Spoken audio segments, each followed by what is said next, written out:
mostly cloudy. Humid with highs in the upper 90s. South winds.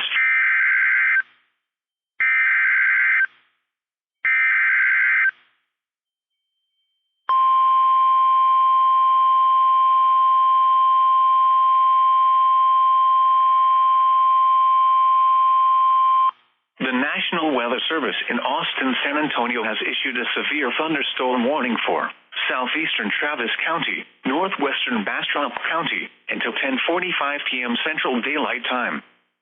At 10:12 p.m. Central Daylight Time, a severe thunderstorm was located near Austin, moving southeast at 25 miles per hour. Hazard, quarter-size hail. Source, radar indicated.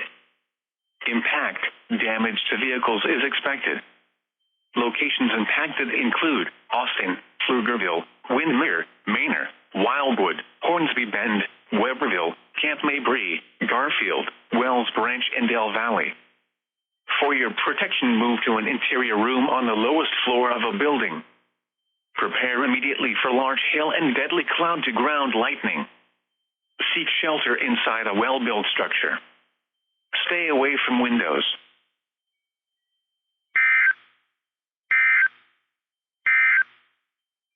Your local forecast.